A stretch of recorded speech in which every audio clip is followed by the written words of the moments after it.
If you wanted to cultivate a parasocial relationship with your fan base, what would you do?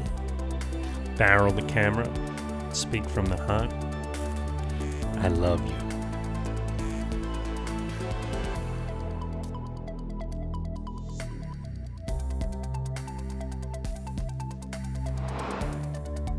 Hey everyone, and welcome to the Multiversity Project. We are a weekly podcast produced by and for internet citizens, focusing on higher dimensional education for the post-industrial information age that we're living in now. If you find this content valuable and want to support the show, please give us a like, a follow, a share, or check out our Patreon, where we have weekly bonus content as well as many other rewards. Today, we're going to be discussing the phenomenon of parasocial relationships.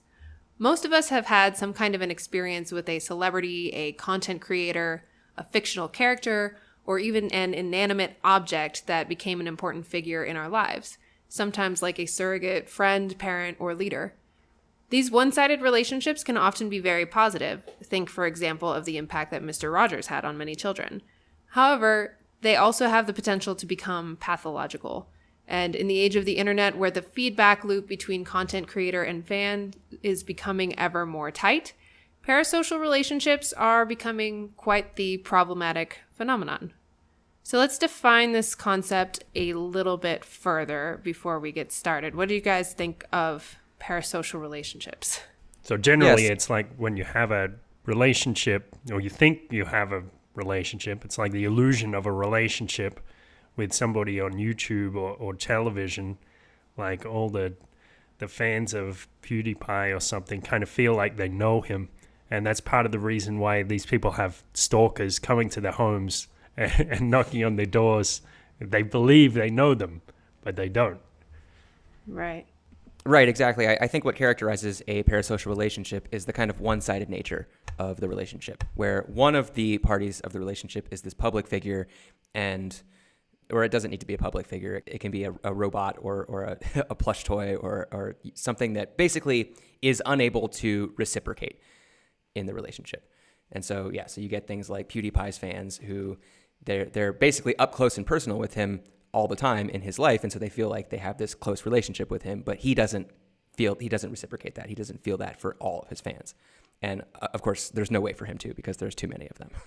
So I'm a little curious. I mean, you touched on that as well, Chris, about inanimate objects. So it sounds very strange to have a relationship with an inanimate object, but I think that is a real thing.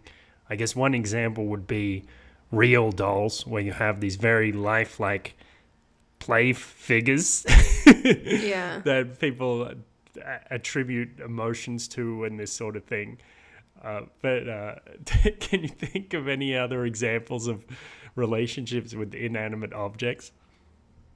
Well, one example that I think might bring it into context a little bit is we consider these pretty normal for kids. Like, does anybody remember the Furby? Yep. Yeah, the Furby was like a little plush robot in the 90s, early 2000s, I guess, that a lot of kids played with. Or even a normal stuffed animal. Like, I definitely had a favorite stuffed animal that was very comforting to me and would kind of be like a friend that I would talk to. That's true. That's a very common example. There's also like a pet rock. That was a thing in the 80s. Yeah. I think where it starts to get a little bit creepier, though, or maybe even more the kind of stuff that we're talking about, is when you get into things like sex robots, or there was an example in Strucci did a documentary on parasocial relationships, and she brought up something called Gatebox, which was like a little holographic girlfriend in a tube kind of thing. It's similar to that character from Blade Runner, where it's like this mass marketed woman who will be your companion, but she's actually just a figure, she's kind of responding to what you want or what you imagine. And so that's becoming a reality already. Yeah. Yes. So I think Gatebox, just to define that a little bit better, is this kind of like Amazon Echo, Cortana, Siri type thing, where you can ask it to do things, and you can ask it to put things on your schedule, and you can ask it to look stuff up for you, I guess. But this particular one, I guess, is from Japan, and they decided to have it be this actual, like, fictional character who learns, basically you become friends with it, and it sends you text messages throughout the day, and it's like, why don't you come home early? And it's very, very strange. Yeah, and she's a little holographic beam of light. There's a little girl moving around in this tube, and she's wearing a cute, skimpy outfit. And she's 100% hot. Yeah, and 100% subservient. So it's really great. That's what I look for in a robot woman. Yeah. So what kind of people do you feel like are drawn into these types of relationships? Or what's the psychology of the situation? So there's a whole thing behind it. I guess it really ties into, in a way, it ties into what we were talking about with John Vervaeke's work about the meaning crisis. It's related to that. People are more isolated in their homes, and they don't have as much community in terms of churches or other community organizations, and so that drives them away from social events or inhibits them from social events, and then they're looking for some kind of support, emotional support or emotional connection, and so they find it on a screen. Yeah, and I think another thing that feeds into it is that when you're socially awkward, it's actually a lot of pain and anxiety and effort to go out and form real relations with other people. And so it feels much easier to go on the internet and just watch videos. And, basically a lot of these YouTube stars are just like unfailingly positive. And they're having a good time, and they're being positive, and you're the viewer, you're sitting there and you're watching that, and it's making you feel positive, and there's nothing that you have to do. You just sit there and watch, and you feel like you're a part of it all. Whereas if you want to go form an actual relationship with people, you have to go talk, and you have to go take social risks, and it's a lot more work, basically. And so people get sucked into this trap that's kind of like a vicious cycle, I would say. Yeah, it is a trap. It is like a cycle, because the more you get drawn into these parasocial relationships where you're kind of semi meeting your social needs through this like one-sided way, then the more actually isolated you become, and then that drives you even closer to these quote unquote relationships that you do have, which isolates you even further, making you it makes it more difficult to go out and actually make friends the longer you do it. Yes, exactly. I like to make this analogy between sugar and parasocial relationships, because sugar is like when you take this one element of, say, a fruit or sugar cane or whatever it is, and you break it down and just take that one thing that really makes you want to eat and throw out all the rest of the nutrition. So parasocial relationships are like a similar thing. This friend you can switch on whenever, and you don't have to face the difficulties of arguments or heartbreak or other types of pain that come with a regular friendship. Exactly, and to add on to that, it takes practice in order to get good at socializing and hanging out with people in real life. And this is a skill that if you haven't developed, you have to develop it. Otherwise, the longer you go without socializing, the worse your socialization skills will get. And so the harder it will be for you to actually go and do it. Yeah, I like that analogy that you brought up, Kurt, of like sugar or just getting one little part. I used to get a lot of my social interaction from YouTubers, podcasters, people like that, or quote unquote social interaction. And it really is just like a little part of it. You get that, well, depending on what you're watching, you get that hit of like interesting conversation and learning and maybe some laughter, which are some of the things that I love out of friendships, but you don't get the actual interaction, which is the most important part. Yeah. It's kind of funny because I was investigating a lot of YouTube channels and trying to figure out why they were so popular. And I looked at PewDiePie and watched a bunch of his videos. And at first I was like, I don't get it. This guy, he's not doing anything particularly interesting. I mean, he's funny, but he's not that funny. And he's just kind of goofing off and having a good time. And after a while, he grew on me, and I was like, oh, okay, so that's what it is. It's just now this whole parasocial thing, puts it into more context. It's not just like a friend, but not anybody who's particularly special or anything. Just somebody who you could picture yourself hanging out with. Yeah, you see this a lot with television shows, and I think an earlier version of parasocial relationship that predates the internet is the attachment that people get for fictional characters in television shows. So shows like Friends or Star Trek. A lot of times, if you have that experience where you watch an episode of something that's super popular and you don't get it, a lot of times the explanation you'll hear is, oh, well, you have to watch a few episodes and then get to know the characters, and then you kind of get sucked in, and then when you go do that, then you realize, oh yeah, it's almost like I have a relationship with these people, and these characters seem real to me. They seem like real people. Surrogate friends is definitely one of the most common subtypes of these types of relationships.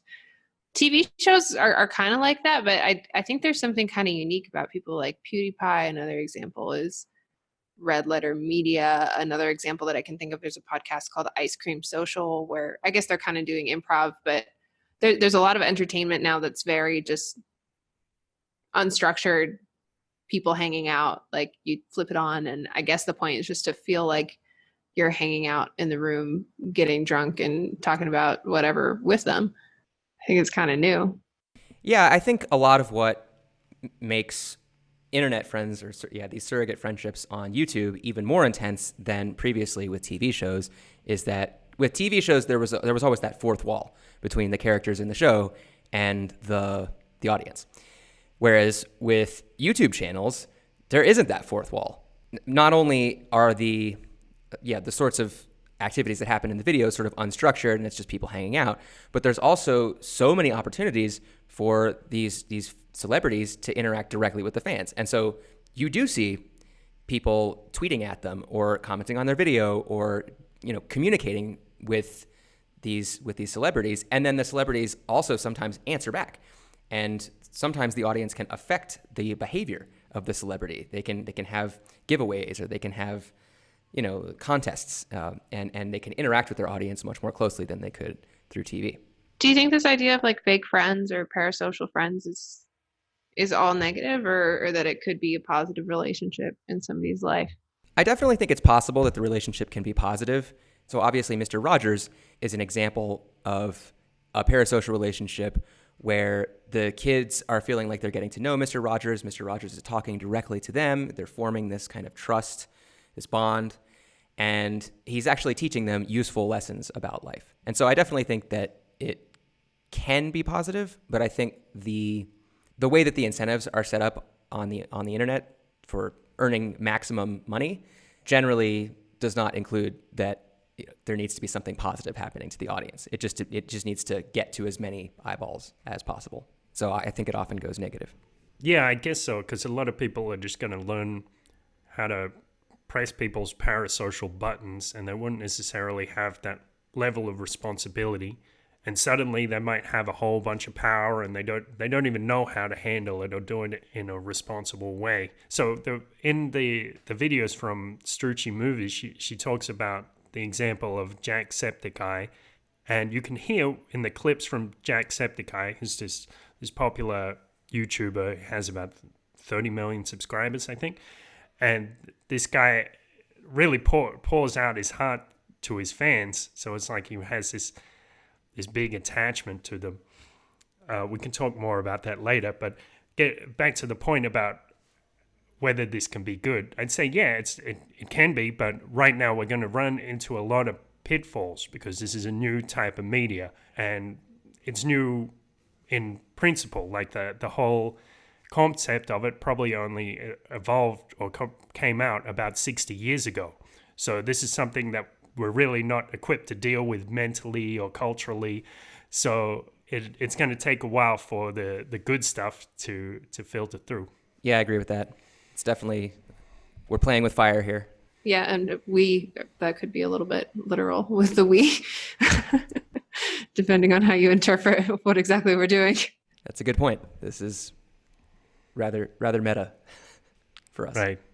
So do you think that's a, should we talk about that now, Kenny? Do you think that's a risk for us? I don't know. I guess we could talk about that now.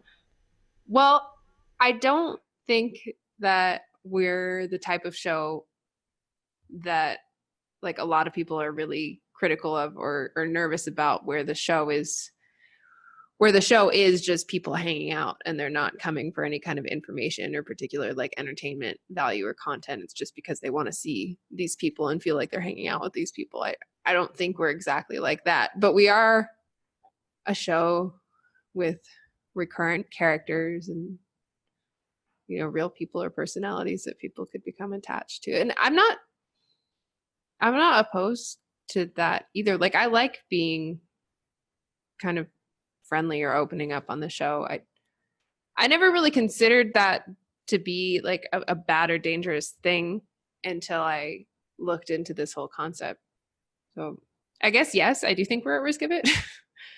Yeah, that's right. Like in the YouTube guidelines and these tutorials and stuff, it tells you like you should develop a parasocial relationship with your watchers. And when I'm reading that stuff, without being aware of this, I wouldn't think, oh, well, that could have some potentially negative consequences. Because it's just like, well, all you're trying to do is be authentic, hang out with your audience, have a good time, and get some more views while you're doing it. So on that surface level, you're like, well, that's cool. Like there's nothing wrong with that. And it's only later that it might start to get a bit dark. Yeah. I watched an interview with Hank Green the other day. Hank Green's a big YouTuber. Like, he does what is SciShow and the History Show. I forget what it's called, but he said something like, "Yeah, I mean, if you make an interesting video about a particular topic that's like a one-off, like maybe you'll have one video that goes viral, but unless people make some kind of a connection with the host, they're unlikely to come back for a second video to your channel. They're just likely to Google the next topic they're interested in and find some video on that next topic." So I think it is a lot about the relationship, like what keeps people going back to a particular channel or podcast or whatever. It makes sense YouTube would advise it. Yeah, I don't remember where it was, but I read some advice on having a YouTube channel, and one of the things that they recommended was give your audience like a demonym. Like I think we've called our audience students occasionally. Called ourselves students also. Or we call ourselves students, yeah. But it's kind of like, we have this club, and you're a member of it, and we're members of it too. And we did the same thing on Crypto Hippies. We called everybody Crypto Hippies. Hello, Crypto Hippies. So they do say that tends to produce these feelings of belonging in a community to somebody who's watching the video, and it can influence them to come back again and again. Yeah, I guess we're probably at risk a little bit of the friendship or community type parasocial relationship, or at risk is a weird term, but there's other types too that are probably a bit more inherently problematic. I wanted to talk about like parasocial love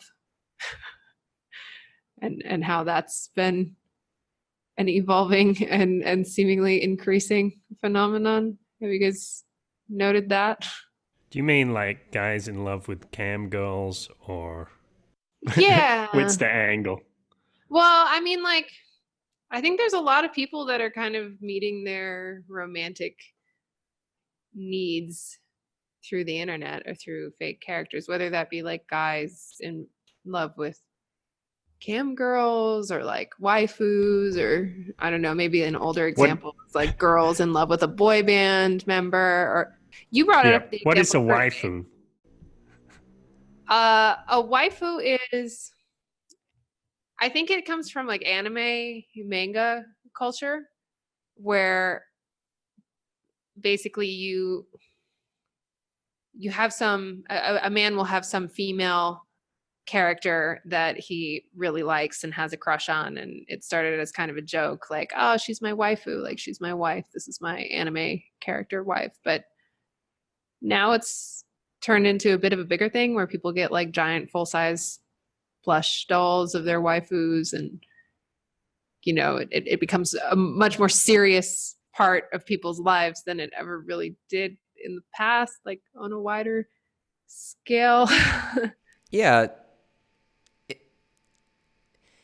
this type of relationship, this type of one-sided relationship where one person is having a relationship with the other person, but the other person is either unaware of the relationship or not interested in having a relationship or unable to reciprocate. Obviously, these types of one-sided relationships have existed for all time, or as long as there's been, I guess, social relationships. Unrequited love is definitely a thing that goes back to ancient times. So I definitely think that is not a new phenomenon, but it does seem to be becoming, at least in certain cultures or certain subcultures, it seems to be becoming more socially acceptable to just have this one-sided relationship. Whereas I think historically it was seen as kind of sad. But I think maybe it's still seen as kind of sad. I mean, I think it's still seen as pretty sad, but yeah, or just more people are doing it these days or something. It's more and more common. Interesting point about that. In the Middle Ages, that was a kind of love that was put on a pedestal, like unrequited love at a distance. And so like the lady would give her favor to a knight and then put it in his helmet or that kind of thing, and it'd be like, oh, my sweet love. But they would like almost never meet, maybe at the occasional social event, and that was seen as something kind of pure. And maybe she's even married to some other lord or something, who knows. But there is a historical precedent for that. That's interesting. I didn't know about that at all. Yeah, and in the parasocial documentaries that we watched, there are many other examples of these things, some of which involve animals. So there was the story of the penguin who fell in love with the cardboard cutout of an anime character and basically just stood next to her for the rest of his life after being dumped by this actual penguin. And then it became this big phenomenon. And then grape coon. It was in a Japanese zoo, I think. And they used it as this marketing opportunity, and they were like selling a grape drink that was named after the penguin and all that. Japan to me seems like kind of ground zero for parasocial relationships. Like it's just so, I mean, it's a culture that's so interneted.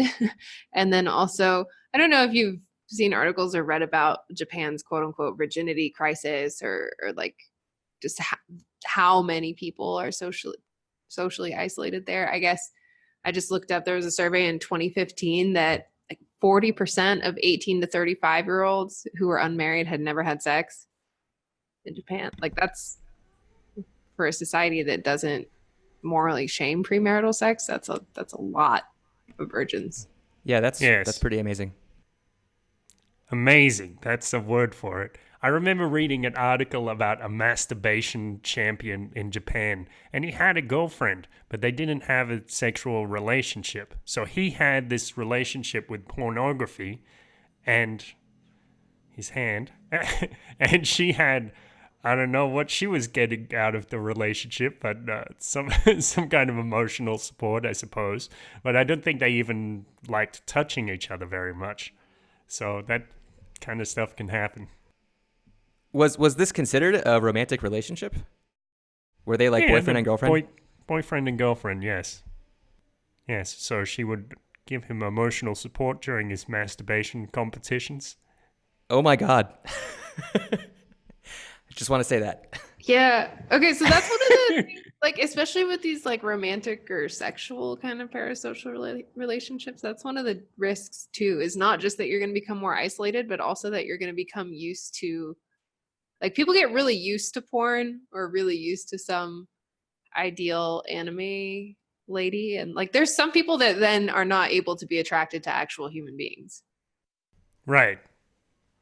So people get their circuits rewired in a way in their brains, and I think it's very easy for men because men are already stimulated visually very much, so it can get to a point if somebody's a masturbation or pornography addict, it's like they won't get turned on by physical touch. It's only very extreme visuals that are going to do it for them, and that's why we see this backlash in terms of NoFap.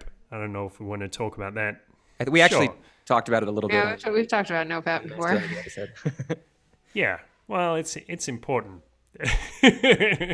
So NoFap is like this movement of people, especially men, who don't masturbate, or they try to withhold from masturbating for as long as they can, and from pornography, so they can. It's kind of like Masturbators Anonymous or pornography addicts anonymous. They want to gain more control over their lives and have more fulfilling relationships and feel fuller in their energy and that sort of thing. So I guess this is really tied into parasocial relationships, because I guess it's not something that we talk about a lot, but people, if they're very into pornography, they do have fascinations with certain porn stars or even with hentai characters and that sort of thing. So that NoFap is like a kind of resistance against parasocial relationships in a way. Yeah, and so I think another important thing that we've brought up on previous episodes, which is definitely applicable here, is the concept of addiction, where, yeah, pornography can be addicting, masturbation can be very addicting, YouTube channels can be very addicting, and all of these things can be positive in the right context, but and as you mentioned, Kurt, sugar, all of these things can be seen as sort of drugs that kind of entice you into addiction. And I think I read, I don't remember, I think it was John Vervaeke actually who put it this way, that addiction was a pattern of behavior where you're experiencing a loss of agency. So basically you're losing freedom because your compulsion to do this particular behavior is affecting your ability to make rational choices. So I think that can be said of porn and masturbation. I think it can also be definitely said of parasocial relationships, where there might be a positive way to do it, but probably most people who do it are addicted, and that's why they're doing it. Yeah, I think that's probably the way to put these things. It's like there probably is a positive aspect to it, just like sugar porn. Well, I don't know if I would say there's a positive aspect to porn, but it's something that's prone to addiction. And I don't think that most people who are in parasocial relationships are having a healthy one. Mother and father figures, like parent type figures, are kind of another common parasocial archetype. I thought a lot about Stefan Molyneux while we were preparing for this episode. Who is Stefan Molyneux? Yeah, give us the lowdown. Okay. Cue Imperial Death March. Yeah, do. Is that the Imperial? Yeah, that's appropriate for Stefan. Okay. Stefan Molyneux is a person who had an outsized yet indirect impact on my life. He started a YouTube channel called Freedomain Radio, a YouTube channel podcast called Freedomain Radio, and I think, I'm not sure what year exactly, probably around like 2008, 2009, 2010 or something like that. And basically it started out as libertarian, voluntarist, anarcho-capitalist philosophy, basically philosophy of total freedom to the point of no government, the non-aggression principle, nobody has the right to force their way on anybody else. That was like his main thing. And he put out podcasts about liberty-related topics, personal development, basically every day. They would be hours and hours long. So people who got really into his show would end up listening to thousands of hours of content. And there's a couple aspects of it that became more problematic. One of them was that Stefan Molyneux believes that the vast majority of parents treat their children in an authoritarian way, and that authoritarian parenting is a lot of what leads to authoritarian governments, because people get used to these kinds of authoritarian relationships. And that's a decent hypothesis, and a lot of parents do engage in things like hitting and controlling behavior, and the relationship between parents and kids is a huge power dynamic, and I definitely appreciate him for pointing that out.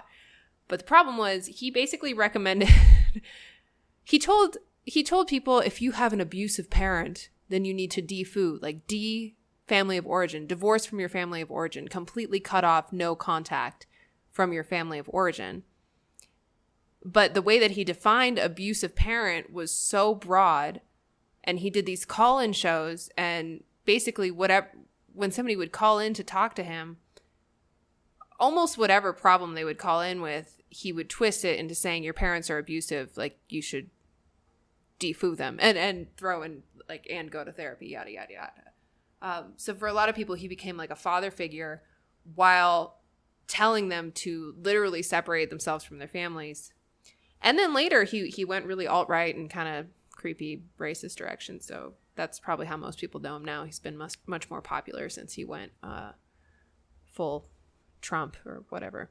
Yeah, so I guess what's interesting about that is that if you, and this is maybe why certain people have called Stefan Molyneux like a cult leader, it does seem like if your strategy is to get as many of your followers as possible to essentially sever all of their social relationships, then what you're doing is that you're leaving them more vulnerable to being taken advantage of by precisely cults of personality, such as Stefan Molyneux. So yeah, it does seem like if you go that route and you cut off all contact with your family, then you'll probably go in even deeper into the philosophy and into the cult of personality. Yeah, that's the other thing too. For him, defooing wasn't just, it was also about cutting off friends who were not open to philosophy, as he called it. Like, and philosophy means his specific philosophy. Because basically, if anybody's not a libertarian anarchist, that means they're advocating violence against you. Yeah, which is a very black and white way of seeing things. And it has some truth to it, and I guess that's why it's kind of appealing to some people. Yeah. But it's very black and white. Yes. I think it's worth noting that Stefan Molyneux, according to his own account, was also a victim of abuse. And so that colors a lot of how he thinks about that stuff. So I think in the most favorable interpretation of this defooing stuff, I'd say it's not like he was saying, get rid of your parents so I can move in and control everything. I don't think that's how he thinks about it, but maybe there's an element of that. But I think in his own mind he was thinking, how can I help these people? And he's thinking these people are like me, they're abused, and so they need to do what I did, which in his case I think was a very extreme case. Yeah, I agree with that. I don't think that Stefan Molyneux was purposefully trying to get everybody to cut off all their families and friends so that they would like donate more to his podcast.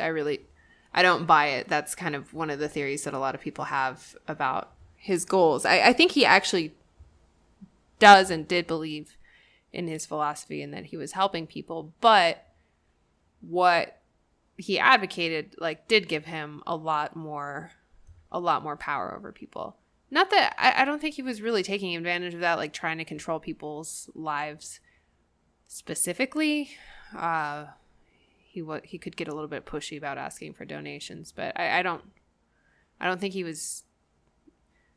didn't have like a compound with slave labor or like any kind of a hierarchical organization or like a traditional cult. It was kind of a borderline situation.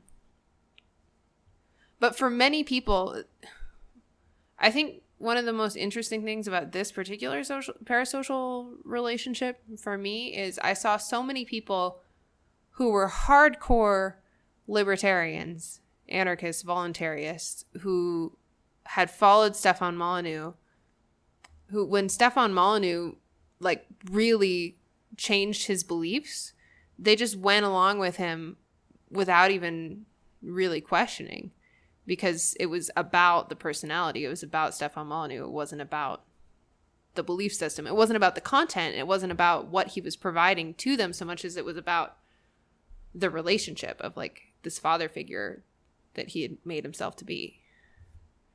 Right. Yeah. I do think that people who, and I think this is increasing in our age of meaning crisis, in this environment where people are depressed and anxious and looking for meaning, a lot of people are seeking out these father figures, and so they're vulnerable to being taken advantage by people who project that kind of fatherly persona.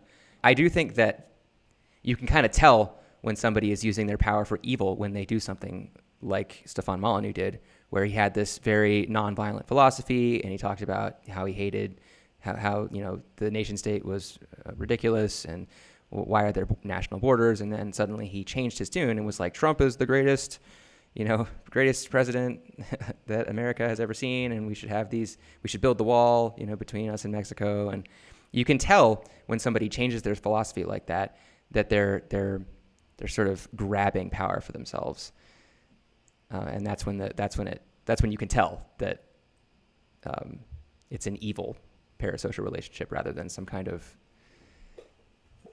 positive thing. You think that because he changed his philosophy, that's a sign that it was evil? Like, I think we should leave room for people to change their philosophies. Yeah, I'm not saying that he was sort of evil all along, but I do think that it became less about the philosophy and it became more about power. And I think that's the defining feature between a cult and a regular community. Yeah. I think he did genuinely become a right-winger. I think he does believe what he's saying. Not that excuses his beliefs. I think that makes it even a little bit more scary, a little bit more frightening, what he's what he's become. But I see what you mean, too, about the power grab. Like, around the same time, he also, his thumbnails and titles became much more clickbaity. He started talking a lot more about current events and I mean, like, very, very current events. Like, it was clear that he started catering his topics to what was going to be popular with this new and growing niche of the alt-right, as opposed to just what he was doing before, which was flowing on whatever he was interested in. I don't think he even really talks about defooing anymore. Well, family values are important to the right-wing conservatives. Right. Yeah, I think that you're right, that he was jumping on, he was looking at how do I market myself so that I can take advantage of this new wave of conservatism that's growing on the internet. And I think he put himself at the center of that. And yeah, he's probably making a lot more money than he was. So I guess in that sense, it was a rational choice. But I guess I want to contrast Molyneux with people like PewDiePie or Jordan Peterson or these other sort of extremely powerful online figures who have these giant communities, and they are sort of cults of personality on the one hand, but on the other hand, they haven't used their power for anything really other than being popular and making money. Well, okay. PewDiePie could probably become evil and make a lot more money, but he hasn't done that. So hopefully he won't. Yeah, it makes you wonder, like, what is in his brain that makes him resistant to that? Because power is not an easy thing to handle, and you can start making mistakes really quickly and start justifying them very quickly, and suddenly think you're a god or something like that. But apparently that's never happened to PewDiePie, and I have to wonder how he could be so resistant. It is a kind of superhuman level of resistance to corruption. What are the kinds of scenarios that you would envision? Like, when you talk about PewDiePie hasn't gone bad, like, what would you say people should look out for? Like, if PewDiePie were to go bad, what are you saying that he's avoiding exactly? Like if he started pushing some kind of political philosophy, or if he ran for office or something like that, I would say that's a sign. Or if he set up a charity, in his own name, and it was just a kind of front for him to receive money, maybe. But I wouldn't necessarily be opposed to that because it's a good way to avoid taxes. He's not thinking about how he can take advantage of his community. He doesn't seem to be strategizing in that way. Is that what you guys are saying? Yeah. It seems like he supports the bro army and has a good time with them and enjoys their contributions and they enjoy his contributions. So Wait, are his fans called the Bro Army? Got it. That sounds a little scary, but not that scary. Yeah. I guess if Bro the Bro Army Army attack. takes up arms, that would be another sign. But it's also with the way he is and the way his media is structured and everything. It's even hard to imagine what it would look like if he were trying to take this different path and try to abuse his power. But I'm sure there's a way he could do it if something provoked him like that, or if he expressed his greed in that way or something. So PewDiePie he's a gaming streamer, right? And he's like the most popular YouTuber in the world, probably the most popular content producer in the world right now, right? So he started as a gaming streamer, and he especially got famous because he was doing these horror games. That's kind of how he started, because he's a very expressive guy, and so you would see him just recoil and get freaked out of, and so that was part of the humor in the early days. And then later he moved on. He doesn't do game videos so much anymore, just occasionally, and he does like just people send him memes on the subreddit. And he reacts to the memes, and people like his little riffs off the memes and things like that. Yeah, that's kind of all he does, I think. Gotcha. Yeah. So Yeah, and he never. I've watched like half of one episode, and I was like, "What is this?" But he never like incites his bro army to do anything. No, I guess if you were trying to make the case against him, so there have been these certain journalists, like the Wall Street Journal, trying to claim he was a Nazi or similar, or anti-Semite, because he made some off-colored jokes. He paid somebody on Fiverr to hold up a sign saying, "I don't like Jews," or something like that. And people got a bit angry about that. Yeah, that's something. I mean, yeah, without context, I have no idea how to judge that. Well, I mean, Right. and with Could be pretty context, hateful. that's also a political statement, especially in today's climate. I guess so, but I kind of think with his At the very character, least, it's his, anti-SJW. yeah. I suppose so. I think the point of it was he was trying to see what silly things that he could get people to do on Fiverr. I think that was the point of the exercise, and he took it a bit too far. Other people blew it out of proportion a bit. I don't think it was as much of a deal as they made it out, and I think his career continuing is kind of a testament to that. Yeah. I mean, I'm not really sure if anti-SJW is really a political stance. It's pretty hard to be funny if you're an SJW, How is it or if not you're a or if you're political or if you're stance? or if you're following like political correctness, because in order to be funny, you have to risk offending people.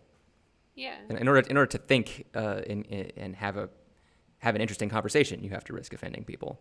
Okay, yeah, but like saying I don't like Jews, you don't have to do that in order to be funny.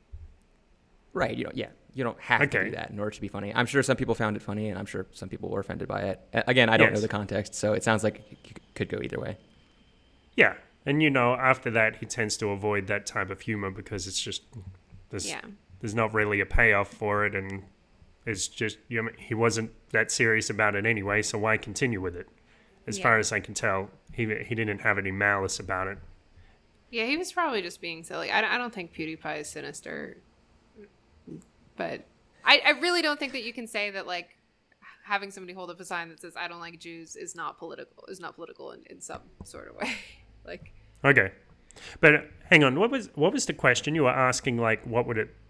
what would it look like for you guys? Are saying that like PewDiePie hasn't gone bad, so I'm saying like what would it look like for PewDiePie to go bad? What? Yeah.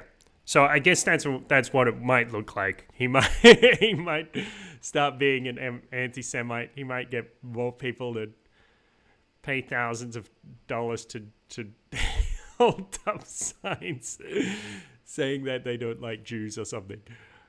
Yeah. I don't know. Just throwing it out there. Yeah, I don't think he it's would hard do to that, say. but- It's hard to say because, so for me, Stefan Molyneux when he kind of flipped, when he went from anarchist to I love Trump, that didn't strike me as genuine. That didn't strike me as something that he actually believed. It seemed like something that he did so that he could take advantage of this marketing opportunity. It didn't strike me as, and maybe he's kind of, dialecticed himself into having that new belief because he wanted to have that new belief. But it seems like it was very much in his interest to have that belief. It struck me as genuine. I think it shocked a lot of people because they were like, he went from principled voluntarist to supporting a politician. But yeah, exactly. He had principles and now he doesn't. Well, the thing is, Stefan Molyneux was always, in my opinion, always had undertones of racism and sexism that were subtle and then slowly built up over time. It wasn't, to me, it didn't come across as a shock or a flip. I saw a slow evolution. And particularly when he hired his assistant, Michael DeMarco, that probably had more of an influence than anything because I saw the color start to turn more rapidly. And I think Michael DeMarco had somewhat of an influence on it. Okay, so I wasn't a big Stefan Molyneux follower, but my ex-partner was a big Stefan Molyneux follower. And so I was very in that community and kind of indirectly influenced by the philosophy and watched the whole debacle go down. That's why it's a little bit personal to me. But yeah, Steph didn't just turn on a dime. Well, Katie, what are some examples of that where you can remember, you could see his racism under the surface? I'm trying to think of a specific example of racism. Yeah. I can remember one which was quite subtle, where he was talking about people in the United States and Western Europe are in the Freedom Club. People in South America are not in the Freedom Club. There's a history of wanting freedom in these countries, and in these other countries, in China, there is no history of wanting freedom. And that's... I guess it's kind of true. There's some philosophical, historical arguments to be made there. But I think it was also showing his bias. So that was one subtle example. Yeah, I think what was it? I don't remember if the Mike Brown video came out before or after the switch to Trump, but there was a situation where there was a man who was selling loose cigarettes on the street, and cops confronted him and then ended up violently attempting to arrest him, and it turned out that Michael Brown was having respiratory distress and couldn't breathe, and it's the I can't breathe case. No, that was Eric Garner. Eric Garner. Yeah, you're right. Michael Brown, apparently it came out in court that he was the stop don't shoot guy. Yeah, okay. I'm sorry. Yeah. Yeah, this was Eric Garner. But Stefan Molyneux's analysis of the Eric Garner case was he said that Eric Garner was stealing from any legal convenience store owner because the convenience store owners had to pay taxes, and he semi-defended the cops in the case, which was strange. And I certainly don't think he would have done that had it been a white victim. What I noticed more was subtle sexism, and it's hard to point out clear examples of these kinds of things. I just noticed that he, when he was talking about men, he tended to use normal words, even when it was men he didn't like. And when he was talking about women, he tended to use slurs. And that interesting. Yeah. What kind of slurs? Like saucy wench? Or what kind of slurs? Broad? Estrogen-based parasites. Oh, okay. He has an episode Oh my called God. Estrogen-based parasites. Oh my God. He didn't turn it into a whole series, trilogy, quadrilogy. Yeah. Estrogen-based parasites from outer space. So I want to talk about I also want to talk about Trump because yeah. I think Trump is a similar phenomenon to Stefan Molyneux. They're both these kind of marketing geniuses, or maybe not geniuses, but they seem to have their finger on the pulse of a particular right-wing section of America. And whether or not they actually believe those things that those people believe, they are capitalizing on the fact that a lot of people have those beliefs. And so they are projecting as though they have those beliefs in order to become more popular and to accrue more power to themselves. And so that does strike me as kind of evil. At the same time, it seems to me, and I wanted to talk about this in relation to parasocial relationships, it seems to me that anytime you have a large group of people doing anything, working towards some common goal, that group is going to have leaders, otherwise it's going to be directionless. And the leaders have to do that to a certain extent. They have to read the emotions, maybe the unconscious emotions of large swaths of their followers in order to lead them somewhere. And so, yeah, I don't know. What do you guys think about that? Yeah, Trump not only has his finger on the pulse of that subsection of conservative America, which probably has a lot of overlap with Stefan Molyneux's fan base, but he also is good at cultivating this kind of parasocial relationship kind of deal. That's something I want to talk about, is how people intentionally cultivate this. One thing that he did that I think really helped him out was, from the beginning, he was basically like, I'm not going to do this thing where I pretend to be all politically correct and formal. I'm going to talk like a normal, brash person. I'm going to tell it like it is. Like he kind of humanized himself and almost broke the fourth wall of like the political performance that we're used to, and behaved in a completely different way, which I think made people feel a lot more like, yeah, like he's one of us, even though he's a billionaire. Right.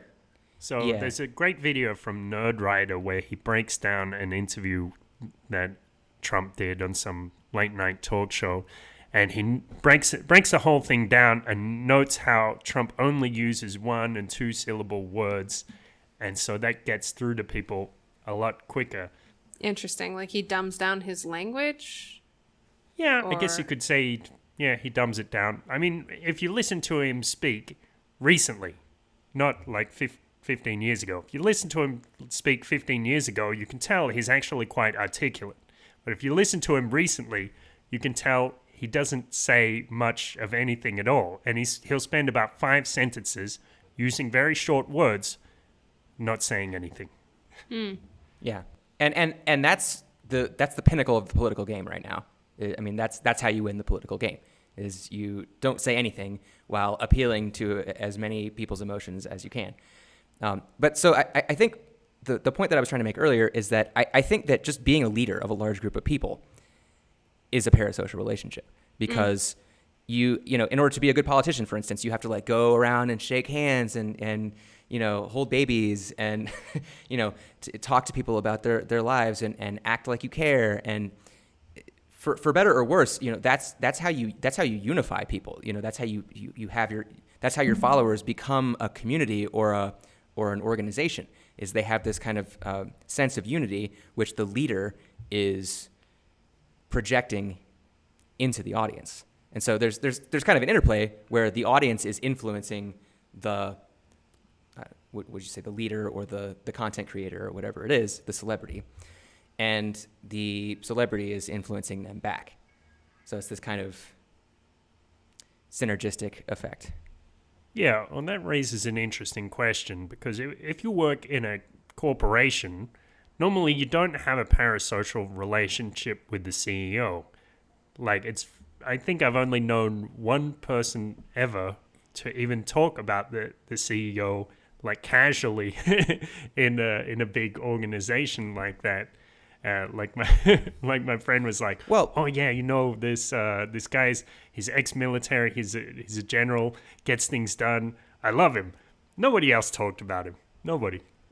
Well, but a lot of times the workers, the sort of bottom level of an organization, know way more about the CEO than the CEO knows about them. So even if they don't talk about him, they still are familiar with a lot of details of his life, whereas he wouldn't be equally interested in their lives, because again, there's one of him and a bunch of them. I think it depends on the situation. My experience in working in corporations has been more similar to Kurt's, where I didn't really know anything about the CEO. I didn't have any kind of parasocial relationship with him or her. I don't even know. Actually, in both large companies that I've worked for, I have no idea who the CEO even was at the time. Probably it would be a good strategy for a business to create some kind of a parasocial relationship with the lower level staff. I mean, that would be like a creepy, definitely power taking advantage of the situation kind of thing. But I think parasocial relationships with leaders is how you create a tribe. Right. Yeah, no, I think maybe look at some of these larger corporations where the founders and CEOs are sort of celebrities. Companies like Tesla with Elon Musk, and Apple with Steve Jobs, and Google with Larry Page and Sergey Brin. I mean, those guys are celebrities. They're well known to the general public. And so clearly the people in those companies are going to know a lot about those people. And so I do wonder if that gives those companies an edge. Yeah. So how do CEOs or stars or YouTubers or whatever try to cultivate parasocial relationships? If you wanted to cultivate a parasocial relationship with your fan base, what would you do? Barrel the camera, speak from the heart. I love you. I love you guys. How many YouTubers do you see that say like, oh my God, I love you guys at the end of every video, even like beauty bloggers? Yeah, they probably do. It's probably true love. Yeah, you just do what Stefan Molyneux does, and you have a white background behind you, and you just speak directly into the camera, and you go, you should definitely defoo your family because they're definitely bad for you, and they're definitely abusive, and they're authoritarians, and I screwed up there because I took my eyes off the camera. You have to stare straight at the camera and don't blink at all the entire time, and then you have to say, I love you. Yeah, I don't think Stefan ever says. Just kidding. I don't think he says I love you. Yeah. But I'm beauty tips. I love you guys. I am your father, and I am your father, and I want the best for you, and you know that what I'm saying is true. Now separate from your abusive parents and wear this foundation on your cheeks.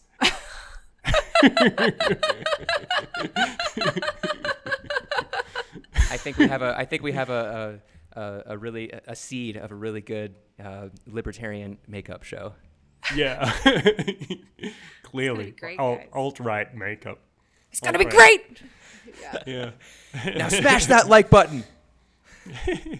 Yeah. Well, another thing about creating parasocial relationships, I guess we could tie it back to that document we read about milieu control and about the Chinese Communist Party, how they organize society. Oh, yeah. This is back from our cults episode. I think this was episode 5 or 6, something. Go ahead. Yes. There's some elements of it would be like creating a language that's unique to your viewers, so that'll help them feel like they're in on something. Yeah, exactly. The lingo. Yeah, actually, it's again, it goes back to this in-group, out-group thing. And so there's a certain jargon that the people in the in-group are using. And so when you hear other people using the same jargon that you're using, it gives you that sense of community. It's, that he's one of us, Totally. And so a lot of times the cult of personality can sort of invent the jargon like that and enforce it. They can when they hear somebody using a word in a way that they don't like, they can be like, hey, you're not using that word properly. Yeah, it's a tell for whether you're in on it or not. It creates a relationship between you and the content creator, but also between you and the other fans. Strucci Movies talked a lot about authenticity, and I found it interesting how Strucci Movies is a YouTuber, by the way, and she has a really great documentary about parasocial relationships. Anyway, she said that she tries to create a wall between her and her followers and like not be too authentic in order to avoid creating a parasocial relationship, like to keep her as more of like a TV announcer or like, professional entertainer or public intellectual type rather than like your classic YouTuber who almost becomes like your friend over time. What did you guys think of that? I think it's weird to separate yourself from authenticity just because authenticity has a few problems with it. There's so many good things about authenticity that it's better to use it if you can. Yeah, I mean, that strikes me as almost like a kind of insecurity that I don't want to be too authentic because then I'm, giving away parts of myself to random strangers on the internet. And it's like, well, yeah, I guess, they could use it against you or something like that. But I don't know, I'm kind of struggling with this too, how much of myself do I show online? And it does seem like as long as I'm being authentic, as long as I'm being myself, and I don't say anything that I actually don't believe, then I think I'm all right. I mean, I think, a lot of times I can be wrong, and maybe I'll come back and watch myself 10 years later and say, oh no, why did I say that? But, if it was an authentic expression at the time and then I authentically changed my mind, then I think that's all right too. Yeah. I don't know. We're not famous or anything, and probably not going to be, but we're doing this little show. We get a couple hundred views, whatever. So, but like before deciding to do a podcast or do YouTube or anything like that, and also before learning about parasocial relationships, I decided to just like embrace the idea of being open on the internet and just be okay with being pretty not private. And I guess I don't think it's necessarily a bad thing if like your fan base gets to know you, as long as they don't become obsessive. Yeah. Yeah. And you have people climbing over your fence and visiting you while you're in the hot tub. Right. Oh yeah. Come right on in, guys. Water's fine. Yeah, there was a YouTuber who mentioned that happening to him. PewDiePie also mentioned many people coming to his house. Yeah. He said every parents with residence kids. he's lived in the last 6 years or something, somebody's come.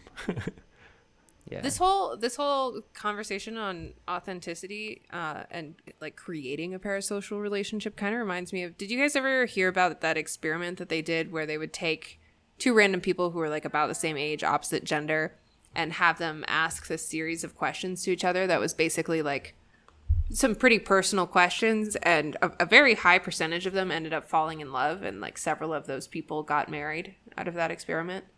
Whoa. I don't think I saw that. That's fascinating. No, Okay. I've never heard of that.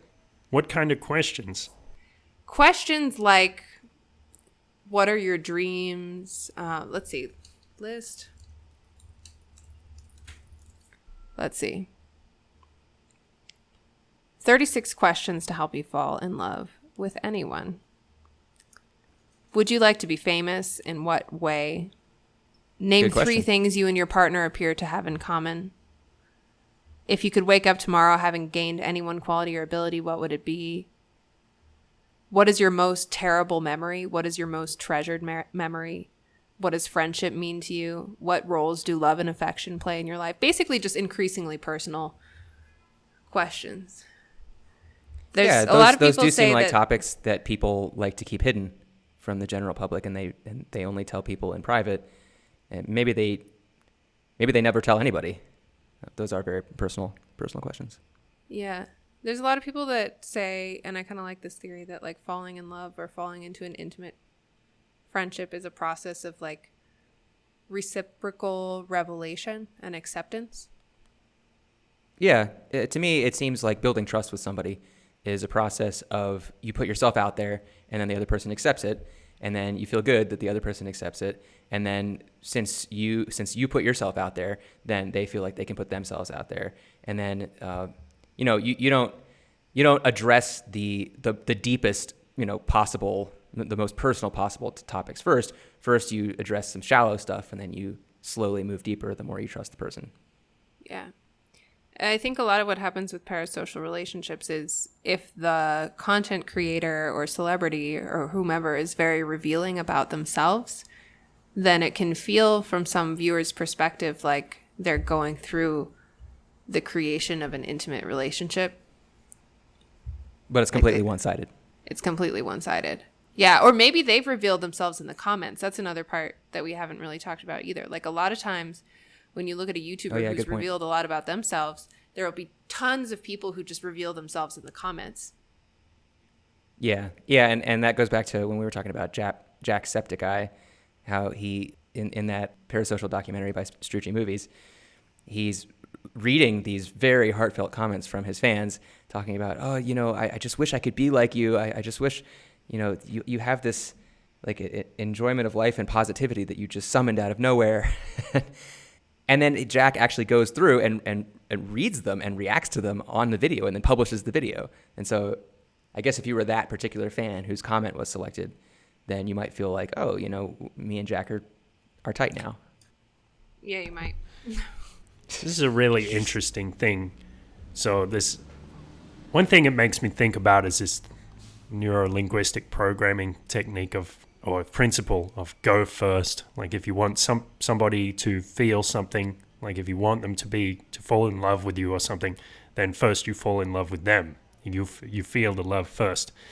And so if somebody gets on camera and they express themselves authentically, it inspires other people to do the same thing.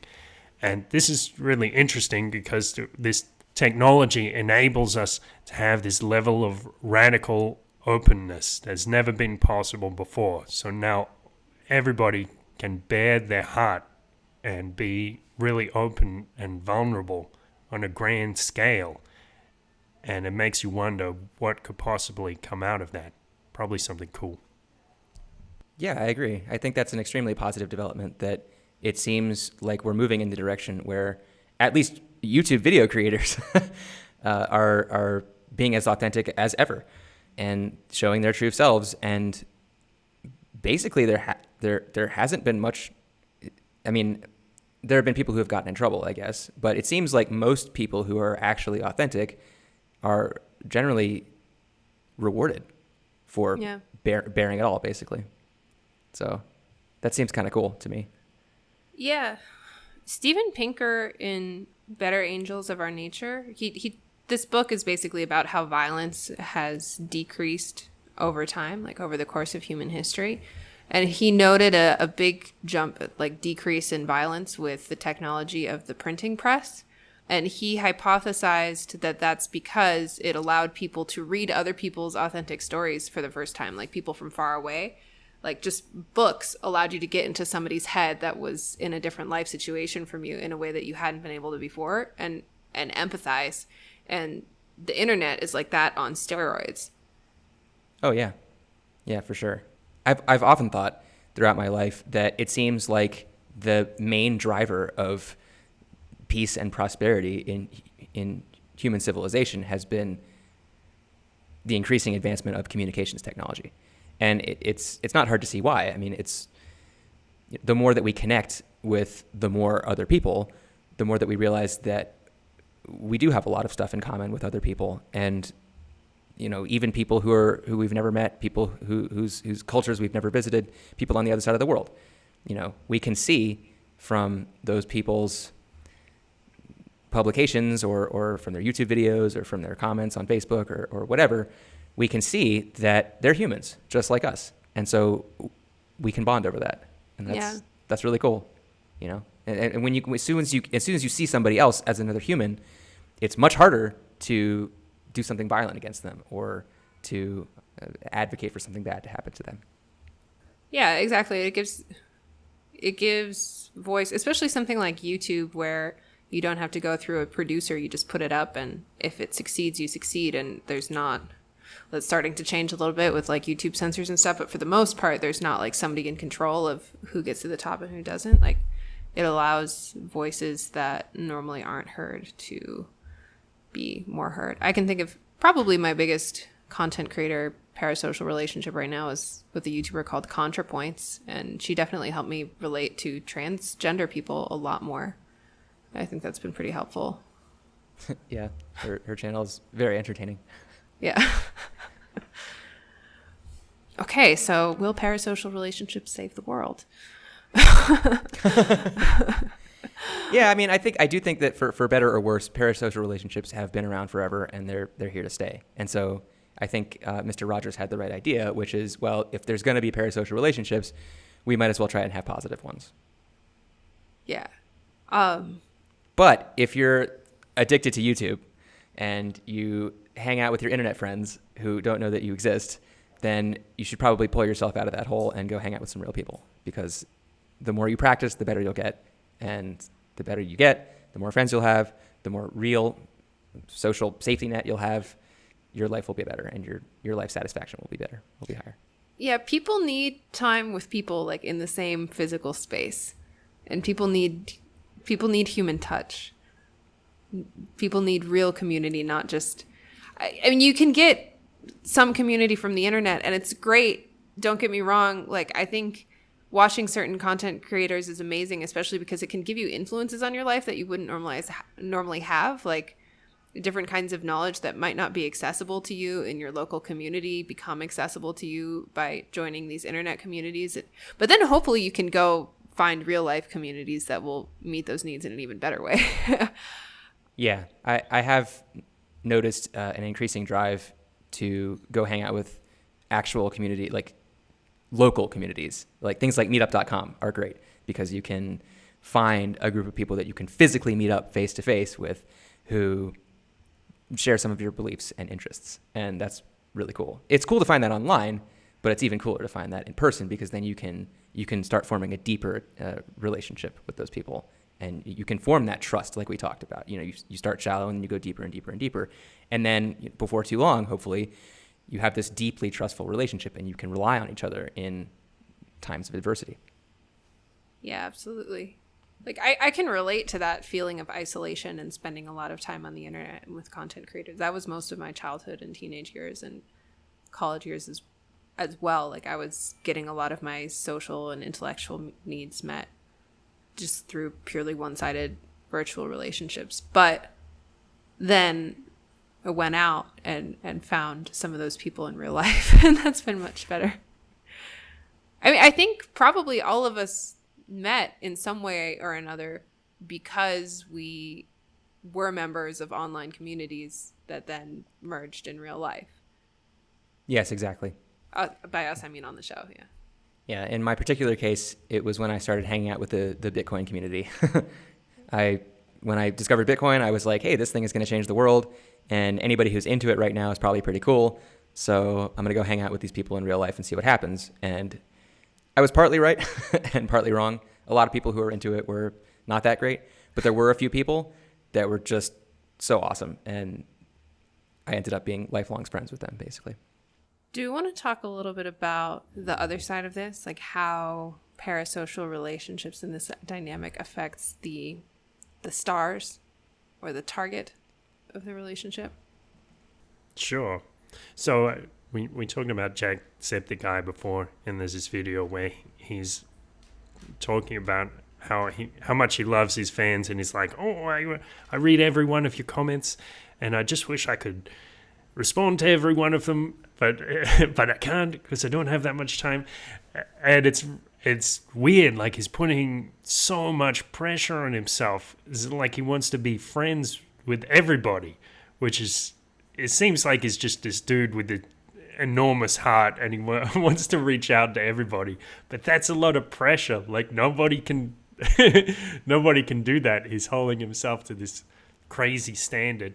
And it also, in his monologue, it sounds like he doesn't have many friends in real life. And so he has this opposite parasocial relationship with his viewers that has this impossible standard. Yeah, I did think it was interesting how he said at one point, I don't go out much, and I don't actually have much friends outside of the internet. I don't have many friends in real life. And I think it's almost certain that influenced him to become so invested in his audience, because that was where he was getting his social interaction, was from these people, from these complete strangers on the internet. Maybe some of them he got to know them a little bit better from repeated interactions. But again, it's just, it's not like you're talking to the person's face. You're just talking to their text. Although, yeah, maybe for me, like video conferencing like we're doing now is much more social than just typing at somebody. Yeah, video conferencing is objectively much more social than just typing at anybody, I think. Yeah, but I think there is still something missing with video conferencing. There isn't the opportunity for physical contact. I guess they're lower resolution, so you can't quite see all of the details. Although, I don't know, maybe in the near future, video conferencing will be hyper real. It will be higher resolution than our eyes or something like that. But yeah, no, I do think there's something special about being in person with somebody, and I think there will always be something special about that. I don't know, maybe we can like holographically project ourselves into another room, and maybe that'll solve the problem. Maybe. I mean, I think there's so many aspects that we're not even aware of, though. Like, there's so many studies on how like scent impacts sexual attraction, like these pheromones and stuff like that. And I'm sure it impacts things other than sexual attraction, but we know like there's these subconscious things like scent that make us feel comfortable or not with a person. Exactly. I can't smell you guys, so how can I know if I can trust you? I mean, like, to a certain animal part of you, I think it's probably a thing. And like, I don't know, maybe it has something to do with never energy shook someone's vibes, hand and man. sniffed their butt just to check if you could trust them? I did all do the that time. as a kid a little bit because I was copying my dog. Right. Yeah. Not your parent, Katie. Not your parent. The parent was the tall one without the fur all over their body. Pets are not parasocial relationships. They're actual social relationships, but I think a lot of times people will project more of a relationship into their pets than what's actually there. You know, like people who talk to their pets about really personal like issues and really pour out their soul to their pets in a way that the pet can't understand, but maybe they do understand the emotion of it, so they respond to that. It's like fur babies. Like women say, I never have kids, but I have my little baby. And it's like a chihuahua or whatever. Yeah. There's something a little weird about that. Well, and it also reminds me of, I mean, so this goes back to a lot of our other discussions. I mean, basically what makes the relationship parasocial is that one person sees it as this intimate relationship and the other person does not. And so in order to know whether the relationship is parasocial, you have to be inside both people's heads in order to know that. So I think that's where the talk about like plush toys and that little Harbor Seal medical device that they would give kind of older patients, and they quoted the woman who was petting it, saying, I know you're not real, but somehow, I don't know, I love you. And she's just like petting it. And it's just making these little like noises. And it's a robot, it clearly does not have a subjective experience. It clearly has no awareness whatsoever of the relationship. And yet the human is projecting this relationship onto it. And so I think that I definitely agree with you, Katie, that people's relationships with their pets can be like that. And maybe the pet, has a subjective experience and has some idea of what the relationship is, but clearly it can go both ways, where both parties think that there's some aspect of the relationship which doesn't exist for the other party. As we've already concluded on this podcast, dogs are genuine and cats are psychopaths. So I think any relationship you have with your cat is parasocial. If Ariel were here, she would say dogs are fascists. She would disagree with you. I'm not sure what she meant by that. What does though, that even mean? I don't know. I was going back and watching our old episode, and I was like, "What is that?" Yeah. We're gonna have to see what she meant about dogs being fascists. Right. But I definitely agree with you on that. That dogs are genuine and cats are essentially psychopaths. I'm looking over to the left at an adorable little dog I've got hanging out with me. Okay, anyway, I'm definitely projecting too much importance into this relationship right now. You wouldn't say that if you'd read his manifesto. I mean, her name is Monster.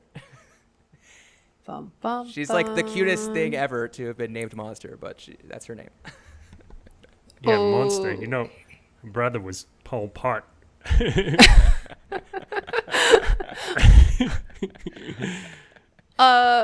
Okay. I wanted to talk a little bit about Burnham. Yes. I was just going to bring that up because we were talking about Jack Septiceye and how his audience was having this huge impact on him, and I thought we got a little off that track, but I wanted to go back to it. And Bo Burnham, Bo Burnham is a perfect example of that. Yeah. Okay. So Bo Burnham is he used to be a stand-up comedian. Actually, he started as a YouTuber when he was a teenager. I don't know if you guys were aware of that, but he became a popular YouTuber I'm not surprised. Early days of YouTube, back in the day when it was actually mostly like individual vloggers and whatever, making silly music songs on YouTube. And then he became a very successful stand-up comedian. He quit stand-up comedy, I think, a lot because of how the relationship with fans was impacting him. He has a lot of songs. One of them is called Repeat Stuff, which is basically about young girls' like unhealthy relationship with boy bands and how boy bands are exploiting that. He's got another one about country singers who are pandering to country fans. He speaks a lot about parasocial relationships in his shows, though without using the term. I wanted to quote a little bit from his Kanye West auto-tune breakdown song, where he's singing about his relationship with his fans. Such a brilliant parody, by the way. It's one of those parodies where it kind of makes you realize how good the original concept is, because you can say this complete nonsense and it still sounds really tight. Yeah. Yeah. Definitely He's got, go like, go watch Bo Burnham. He's got like the spotlights like shining on him from all these different angles, and he's like this, like, it makes him look like this like angel or something like that on the stage. You got the fan blowing in his hair, like it's intense. Yeah, it's pretty intense. Do you guys want to give me some lights and a beat for me to do a Bo Burnham impression? It'll be out of sync, so I don't think there was a beat, was there? No, I don't think so, actually. No, it's just it's just him like it was just him like, I don't think that I can handle the truth this. is, my biggest problem's you. I want to please you, but I want to stay true to myself. I want to give you the night out that you deserve, but I want to say what I think and not care what you think about it. A part of me loves you. A part of me hates you. A part of me needs you. A part of me fears you. And I don't think that I can handle this right now. I don't think that I can handle this right now. Whoa. That whole shtick to his audience. thank you. No problem. I don't know And if the crowd I goes done wild. that, but I did.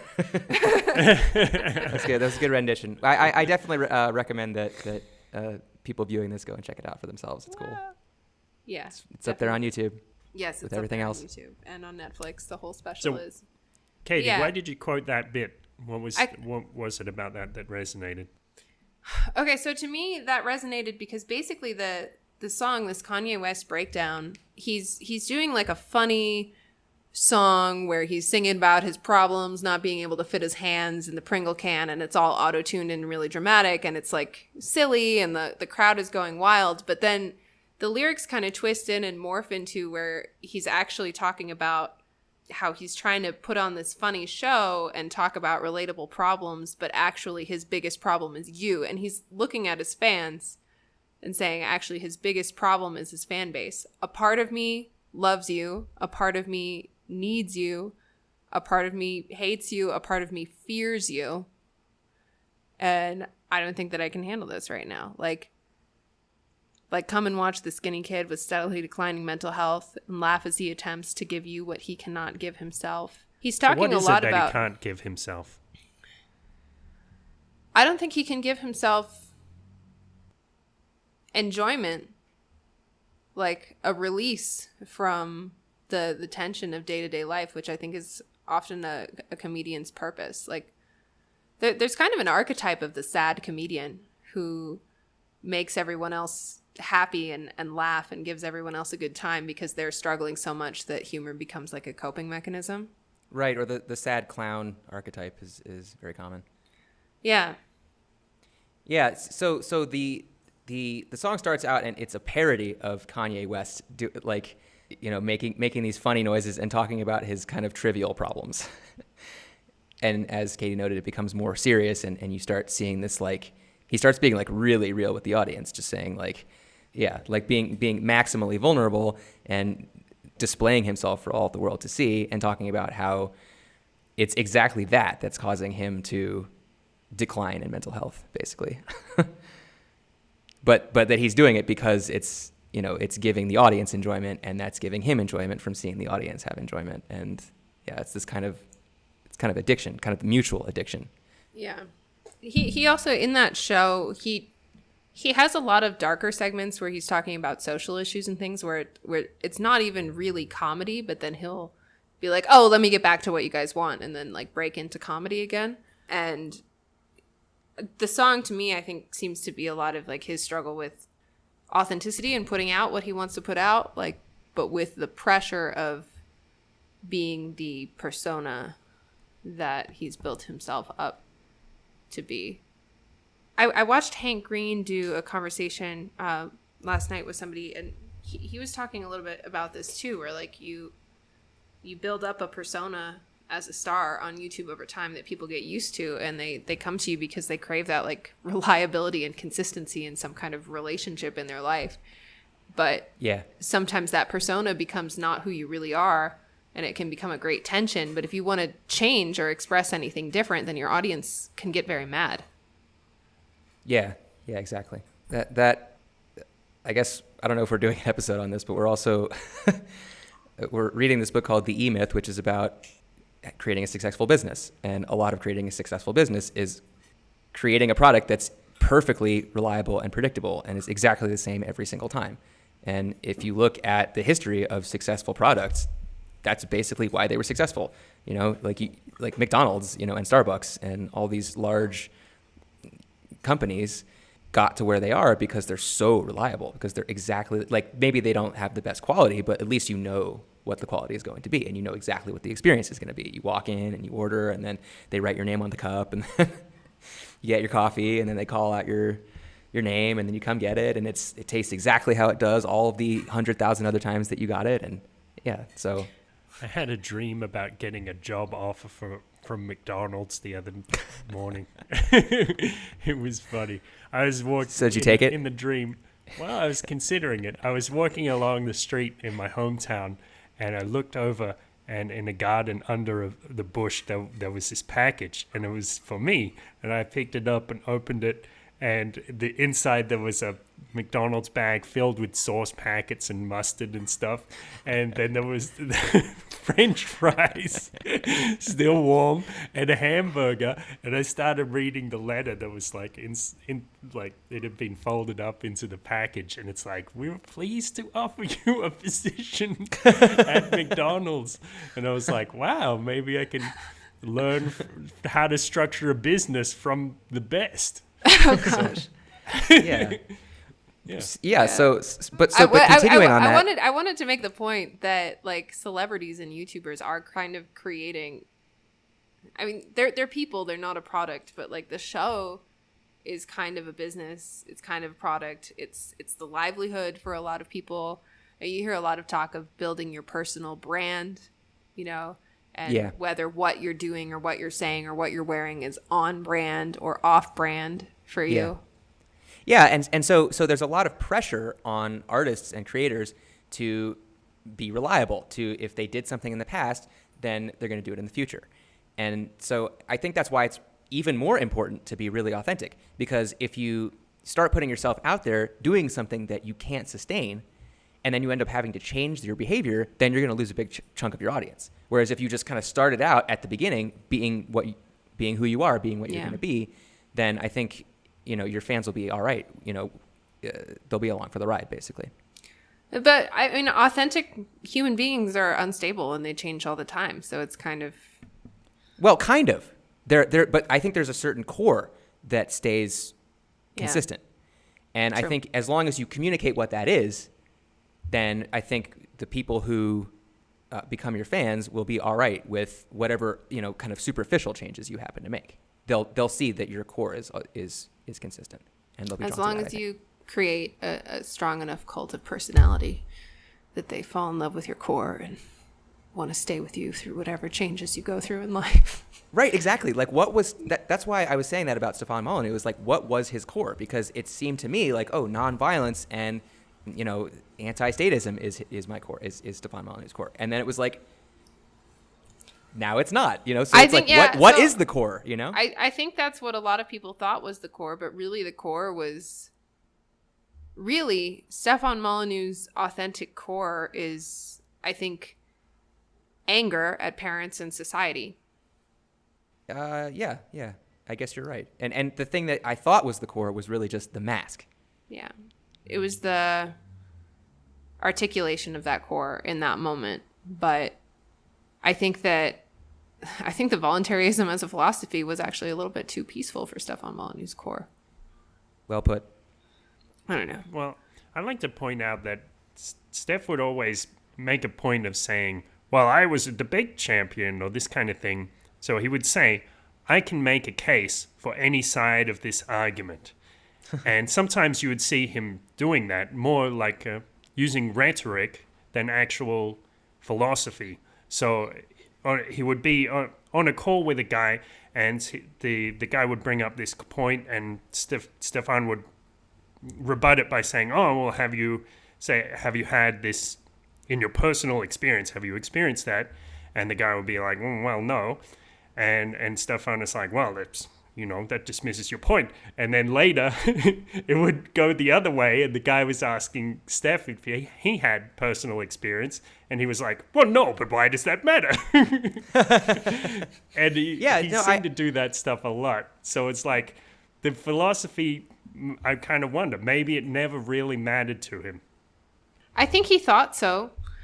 But I think Stefan really likes winning arguments. That's another core of Stefan Molyneux, debate and arguments and rationality. Steph doesn't do the point by point, like rational argumentation like he thinks he does and he says he does. He uses a lot of rhetoric, like you say. But I think a big thing for him is winning debates.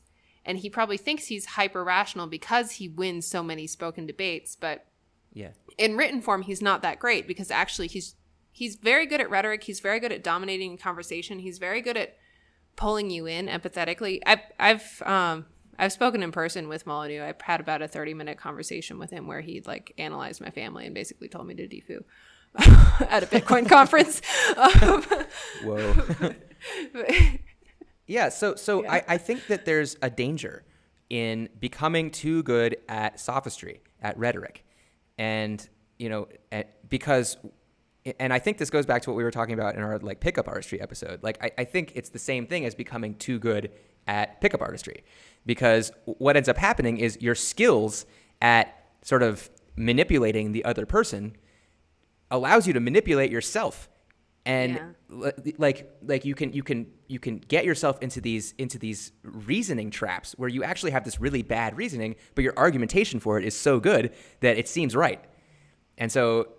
I think you can end up, actually making serious errors in judgment by being able to argue too well. And maybe it's just that Steph's sort of judgment and reasoning are not as good as his. Maybe if he improved those things, maybe it wouldn't be as much of a problem. But I do see that.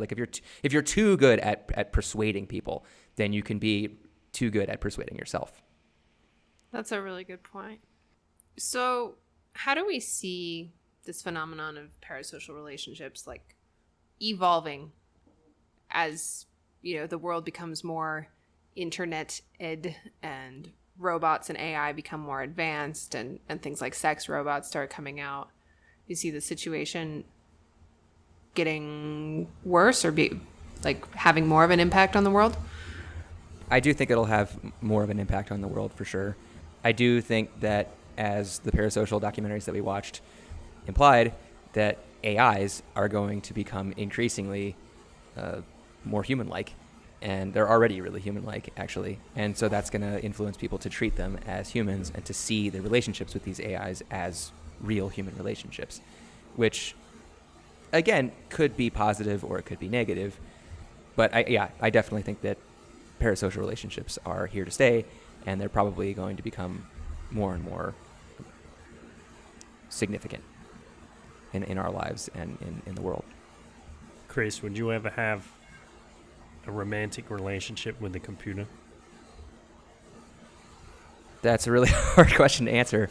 Actually, if you guys have ever seen Star Trek, they go into that all the time. Data, Lieutenant Commander Data, later Commander Data, I think. Commander David Data? No. This is Data, D-A-T-A. Okay, sorry. And he's a robot. He's an android, but he's played by Brent Spiner. He looks human and he acts human basically. He acts like a robotic human basically, but he does have romantic relationships, and so they get into that. And I think that if the if the robot is sufficiently real, then I don't know. I guess I could see myself being tricked into thinking that they're a human and having a relationship with them. So basically, Right. only I if would- it I passes the wouldn't- Turing test is your answer. I probably wouldn't value that as much as a relationship that I knew was with a real human. Yeah. But it's hard. You, it's hard you to say. guys I still mean, haven't seen Her, right? I've seen her. Oh, okay. Yeah. Chris, I have you not. haven't seen it. No, Okay. yeah. All right. Because that's very relevant to this episode. Yeah, I guess I need to her go is watch a that. movie about a situation where like personal assistants on the phone evolve into like full-fledged, almost human-like AIs that people have relationships with, and it's about a man who falls in love with his Siri equivalent, basically. Yeah, I mean, I think it's the kind of it goes back to the question of anagoge and like escaping from the matrix and something like taking the red pill. If you discover that you have a relationship with something that doesn't actually have a subjective experience, then that's going to hurt your relationship with whatever that being is. I think for most people. Some people who maybe are just especially lonely might not care, and they might just be like, whatever, I don't care, this is fake, but it's giving me some kind of fulfillment. But for me, I would be like, okay, this thing tricked me into believing that it was human, so I'm going to go and find a relationship with a real human. Right.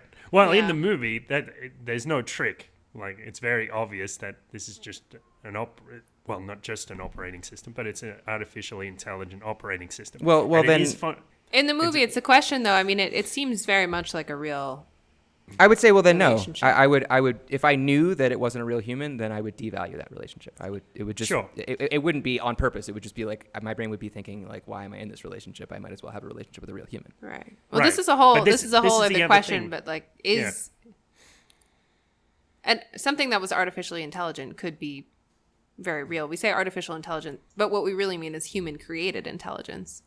Like what that statement is getting at is real intelligence that was just created by us, not by nature. And I think a relationship with an AI, if it was actually intelligent, could be very meaningful, just like a human relationship. Well, Yeah. and this gets into the question of strong AI. So it's important to note that in the movie, so normally we might have this prejudice that, okay, artificial intelligence is going to be maybe less intelligent or less spiritual or have less meaning to their lives than a human. But actually in the movie what happens is the artificial intelligence end up being more spiritual and more intelligent than humans, and they actually leave humans behind. Spoiler So- alert. Well, if you haven't seen, I mean, this is Guess 5 I don't need to years. watch the movie anymore. You haven't seen it, like, come on.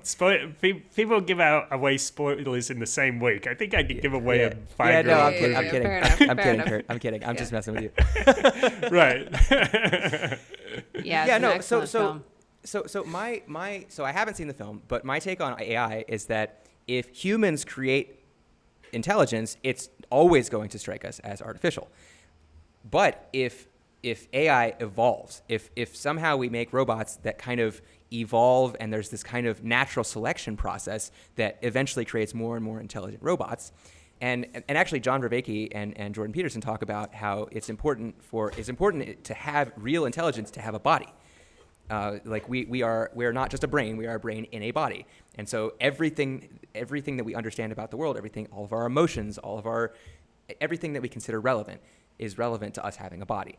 And so, if we can make robots with bodies that evolve in order to become very adapted to their environment or very adapted to our environment, then I could see myself looking at that and being like, wow, that's a form of intelligence. And I probably would be more likely to have a real relationship with something like that. I think it's a little bit uncreative to say that intelligence needs a body like this. Well, maybe we could broaden the definition a little bit. Like, what if the body of an AI was the internet and all the sensory information was the digital world? I think that would be very rich. Well, it would be rich, sexy. but we would.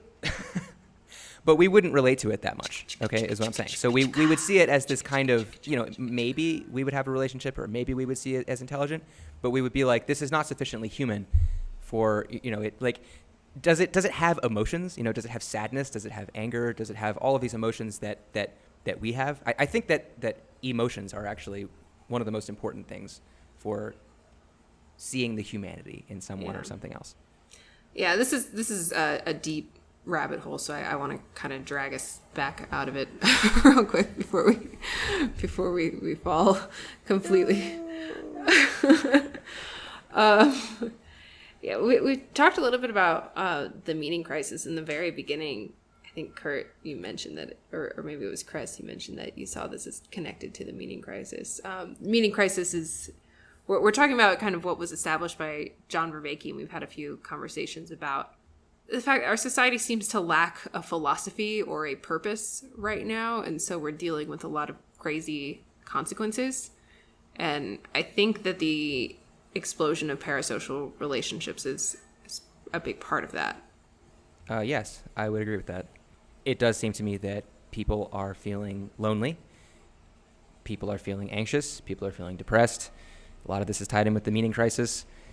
And I do think that people are seeking out these parasocial relationships because of that kind of hole that's been created in our soul. So they're trying to fill it with anything that'll go in there, and drugs or porn or YouTube. Fake friends. So, but is this helping with the meaning crisis? Probably not. Probably there are better ways of addressing it. Yeah, well, I mean, some people are probably helping with I have a parasocial relationship with John Vervaeke, and I feel like he's helping me with the meaning crisis. Hey, don't say that. We want him to be on the show. Eyes. Yeah. When you stare at the camera with your eyes so kidding. wide. Sorry. But it's true. I That's know. my humor, You're but- not kidding. You are. I mean, yeah, like after you've watched 30 hours of somebody's lectures. Yeah, exactly. I've watched like 30 hours of somebody talking about deep philosophy. You feel like you get to know a person a little bit. And I do feel like Yes. the content he's producing is genuinely helpful. Yeah. The eyes were a joke. No, but John, if you're watching this, you should definitely come on our show. I promise not to do that. Sorry. Maybe we should edit that out. Should we? I don't know. So, Katie, how do you think that parasocial relationships are related to the meaning crisis? I think a lot of the meaning crisis is people feel a lack of community and feel like they can't relate to those around them.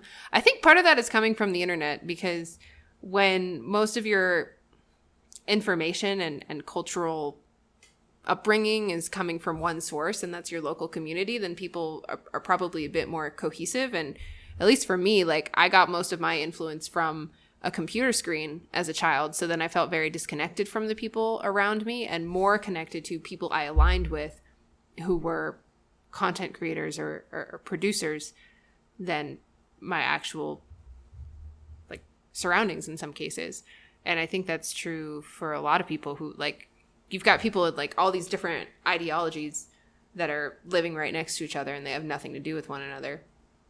So then they get attached to these parasocial relationships because there's nothing in their surroundings for them. Well, yeah, and on top of that, people are losing the ability to get to know each other in person. And I it's infuriating to me because a lot of times, everybody talks about how the political climate in the U.S. is so divided. But, if you just go out on the street and talk to anybody about their political beliefs, as long as you approach it in a calm and open manner, most people are pretty reasonable with their political beliefs, and most people don't have these extreme, radical beliefs. Most people, and it's completely possible to have a conversation with politics, at least for me, with pretty much anyone. It's completely possible to have a conversation even with many radicals, even if you don't agree with them. Yeah, exactly. And it's not like you're going to come to blows. It's not like you're going to start hitting each other. As long as you don't try to piss them off. Yeah, or go to, if you go seek out the kinds of people that are looking to come to blows about their political beliefs, like if you go to one of those rallies where everybody shows up with a shield and a wooden sword or whatever, then yeah, you might come to blows, but that's a very niche segment of the population. Yeah. The more you repeat this term, come to blows, the more it starts to take on some strange meaning to me. Come to blows. Come to blows. Flow to come? What? Ew. Whoa. Ayo. Okay. I feel like we've kind of been hitting on this the whole time a little bit, but just to, I don't know, contextualize it for people and wrap it up a little bit. Like how do we think this concept and understanding it is helpful to ourselves and helpful to our audience, especially in this wild west of the internet that we live in these days? How do you think it helps people to know about this? Because people need to be sort of inoculated against it. And so this seems to be one of those things where a lot of people are going to get involved in unhealthy parasocial relationships where they adore some YouTuber too much, and it's going to hurt them emotionally because the love can't possibly be returned. And eventually they're going to realize that, I need to develop some other kind of relationships that are more healthy. So humanity is going to mature quite rapidly, ideally. Yeah, I mean, I think it's useful to understand how these social dynamics play out, where one person is charismatic and manages to attract a following, and how this is an important dynamic throughout human history, because this is what causes social change, and this is what causes revolutions, and this is what causes people to do crazy things, or this is what causes people to do really great things. So I mean, it's basically,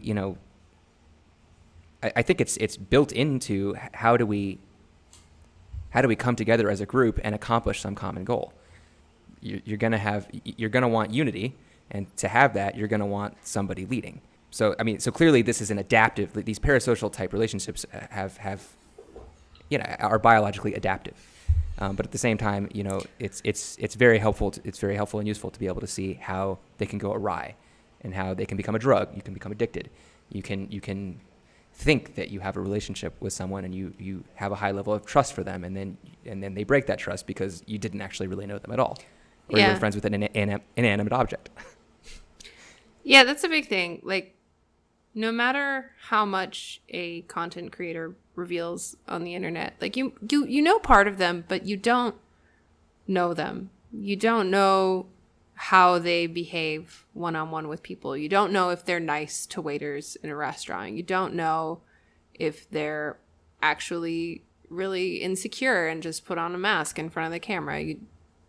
You don't know. Like, especially with people who talk on camera, like a lot of times you're seeing a persona. I think that's a big thing. Don't pull a what's his name and try to assassinate the president to get your admired person's attention. Can you give us the context on that? That's a really obscure reference. You're gonna have to back that. Okay, so you're talking about an admirer of Jodie Foster. When Jodie Foster was 18, she had this certain fan who was obsessed with him, and perhaps related with her. Yes, Mr. Jodie Foster, very obsessed with him, and perhaps influenced by that scene from Taxi Driver where who is it? Is it Robert De Niro? He attempts to assassinate somebody, or he puts on a show of trying to assassinate somebody.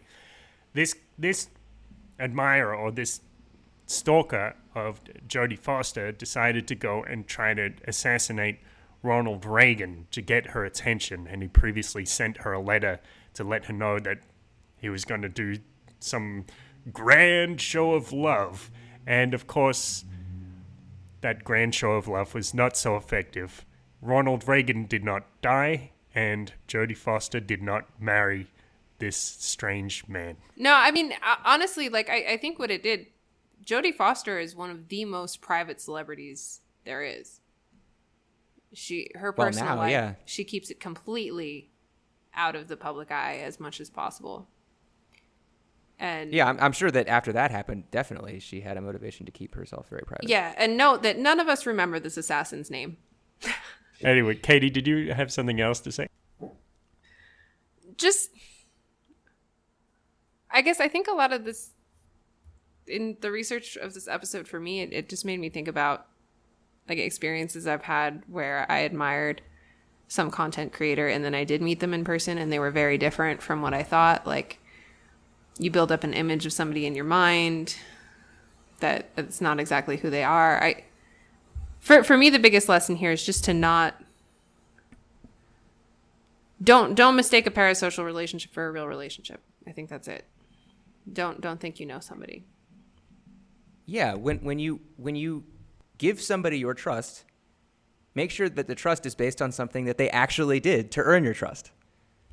And make sure that it was in the context of a real mutual relationship where that process of building trust happened. Yeah. It makes me wonder if people are going to be a lot more skeptical of politicians in the future. Politicians won't be able to just establish a cult of personality because people already know, well, that doesn't actually show your character. I hope so. I mean, it seems like for the average population, these tactics are still very effective, if not even more effective than they... I don't know if it's that the tactics are more effective or it's just that politicians have realized how to manipulate them better than they ever have before. We've only had, 60 years since TV came out and politicians could really try to take advantage of this. And I think they're getting better and better at manipulating people that way. I don't think so. Because No? there are things that happen. Obviously, it used to be very easy for politicians to just go to one county to another county and just tell them whatever they want to hear based on that county's needs or that voting department's needs, whatever. And now they can't do that because things will be reported on the internet the same day and everyone will know what they said in each place that they visit. So it becomes difficult for them to just spout whatever. And then you have these things like, I think with Hillary Clinton, when she was running for president, I think they were trying to do it by the numbers. So they do things like they have target groups and they see which target groups respond to what kind of language. And then she'll go out and use these phrases. And they're not even like, maybe she doesn't even know what those phrases mean. Like she was talking about hot sauce, which apparently has some meaning to the African American or Black American community that I don't even fully understand. But she would slip that into her speeches like, yeah, I always carry my hot sauce with me. What? But people became more skeptical of that, and you just can't use these phrases anymore to manipulate people like that. So well, maybe, I do but think, maybe also Hillary Clinton is just really bad at it. Yeah, I was going to say, I think Yes. Trump is a good counterexample to what you just said. I mean, Right. basically, that's exactly what he did. He just went to every community and just spouted whatever he thought that they would like to hear, and then he won. Yeah. You know? It's like, yeah, and he why did it couldn't he in do a that way again? that was off the cuff. So no Yeah. target audiences, no group testing or whatever. So yeah, maybe. But Yeah, I mean, hopefully people will continue learning their lesson, you know, and I think it is a bit of an arms race, you know, with the psychopaths versus the social humans, or the you know, the charismatic leaders versus the audiences. But yeah, I mean, yeah, eventually it comes out that no, they actually were lying, but they need to be held accountable for that. And yeah, I don't know if it's going to improve, honestly. Like it seems like, yeah, Trump got elected on just like fluff. And he's still very popular among the segment of people that elected him. So, Well, I think the more people that know about this, the better it could be, the more we can try to fight it. But yeah, it's an uphill battle for sure. yeah, well, I didn't even know what the word parasocial meant a couple of weeks ago. So I think getting just that concept out into the world will make a difference, because when you have a name for something, it makes it just a little bit easier to pin down and know how to deal with it. Yeah, absolutely. that's a great point. Yeah, because then it has this anchor in your brain, and people can be like, oh yeah, this is a parasocial relationship. Like it's a one-sided relationship. Mm-hmm. You Yeah, know, look that's a out lot of for why it. I wanted to do something on this topic. Is I didn't know about it until I stumbled upon Strucci Movies video essay or documentary on it a couple months ago, and then I thought it would be interesting to rewatch and do something on this. But if you search it, there's like the original paper, there's a couple articles, there's a few video essays on YouTube now, but it's definitely not a concept that everybody knows about or that is widely known about in our discourse, and I think it should be. So all right, does Very anybody much have agree. anything else they want to add to this show before we wrap it up? No? That's all from me. All right, that's all from me. So I do remember about 15 years ago, Buck 65 released this album called Square, and he did some interviews talking about it. And it was this record, he put it for free on the internet, and he also released it on vinyl and stuff.